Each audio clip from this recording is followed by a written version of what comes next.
but some people set this up because otherwise you're going to get a thigh full of fleshings, or you're going to get the fleshings shooting out the backside of the machine. Your will be covered. Trust me. So when I walked in, Scott had eight feet of shavings behind him, and I said, "What is that?" And so we do that. You get into a greasy bear hair, and basically whatever clothing you're wearing, you might as well just throw it away because you're covered with bear snot. So what we want to do is Scott, I see, is since we last met. I moved it a little bit. You moved it a little bit. Go and explain to him what. Well, when I was shaving before, the way I had it set up, where I was doing my own thing and seemed to be working pretty good for me. And when you showed me how to set my blade and guards, it's a whole new learning curve. So I was working on some deer this week and doing a lot more sewing than I wanted to. So I pulled the guards out just a little bit to take a little thinner of a cut, and yeah, so this is a surprise for Phil. It's not exactly where it was before, but that's good because now we can show you how to put it back. Well, it's like if the camera could look in here pretty tightly. I don't know if you got it good or I need to do this, but if you put the paper behind it, maybe it'll give you a little backdrop. But what you want to do here is once again you have I'm not seeing much of any blade sticking past this guard. Okay. Matter of fact, on the top here, this guard is well above the back guard and the blade, the top of the blade. This is not the way I would have it set up. This is a way that Scott would set it up. I'm going to go ahead and loosen up some of this stuff, and I'm going to pull this guard around so you can see the differences, and then we're going to go ahead and crack out a big hide. We're going to start with a buffalo back hide so you can see clearly the differences of the depth of cuts as we start going here. So I'm going to loosen these up.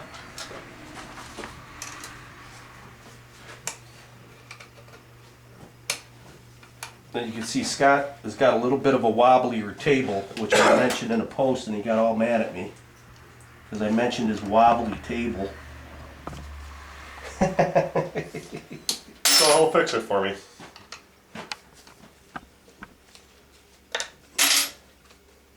Hard part about these is like upside down, righty tighty, lefty loosey is gets a little confusing sometimes. Some of you guys, pardon me? I was just saying that's what makes this machine so nice. Just the ease of adjustment. Right. With instead of doing the bolts and everything like on the older machines. Right. Now these for you guys, the people that own the Dakota, some like mine is mine don't turn very easy. The tolerances in the machining are so tight that sometimes you got to stick something in these little holes just to get these things moving. Scott's got some pretty good movement in his machine, but if you could get a shot without me getting my head in there, and maybe Scott, if you need to put that piece of paper up there, you'll start seeing where, okay, you see how that blade is getting exposed by just me turning that top, okay? Now, I would run a blade probably about like that myself, where I would be getting a good portion of that blade exposed, and that could be because my stroke is going to be a little bit different than Scott's, and that has to do with hand positioning and the way I pull a hide across the guard.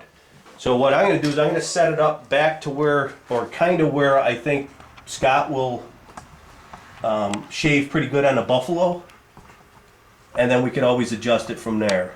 Now Scott, you said you like your stroke down on the bottom more? I like the higher stroke toward the top of the blade. Okay, so what I'll do is I'm going to move the bottom in a little bit, expose more of the blade in this the 7 o'clock to 9 o'clock range, and then I'll pull the top out a fuzz to flush that up. So I'll expose the bottom, I'll close the top.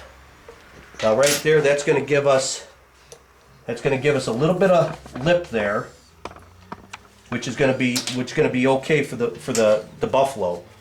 And then, like you said, is you can always go back and adjust this, because if you don't like what you have, you can always go, and that's right. The ease of it is.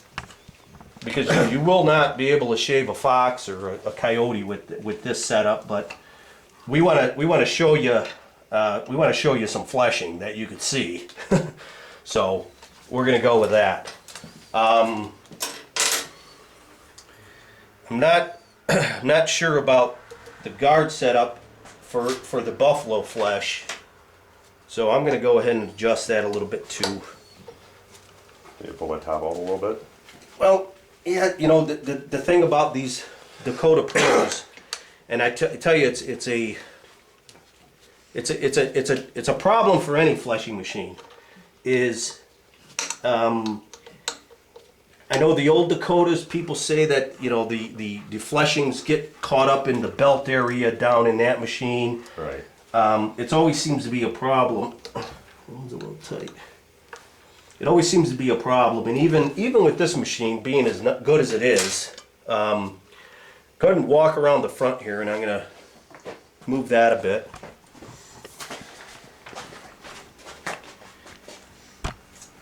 So now these wheels here, these will adjust the blade, this blade in and out from the blade. Okay, so say if I was doing a buffalo, that's about what I would probably try to do, somewhere in that area.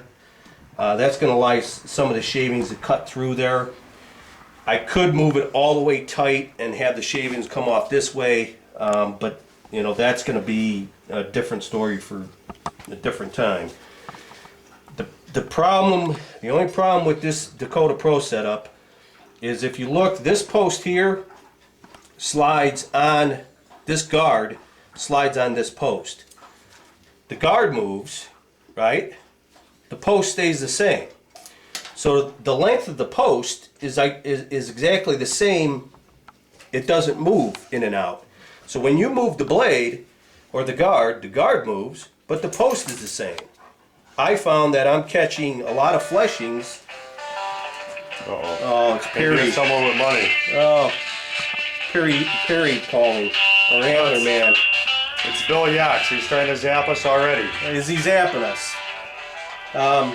What did you say? So what I've done is I've taken it upon myself, is I've taken that post inside there, and I've taken this off, and I've ground that post off to where it barely catches that guard, because the fleshings are getting pinched in between that post and my blade. Can see it. So that's what I've done. So I'm going to go ahead and tighten these up and see if we're close. That's a pretty heavy cut there, but I think Scott can handle it. So tighten everything back down.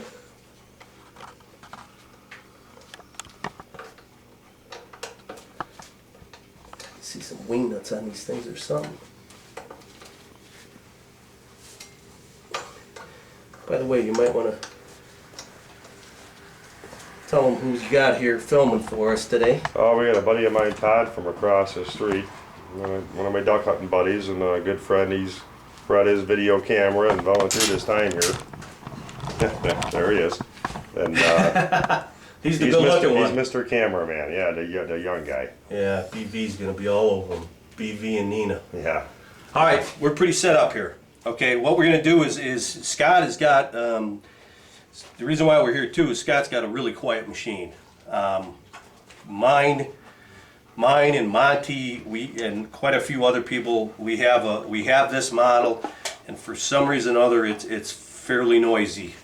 Scott's got a real whisper quiet machine.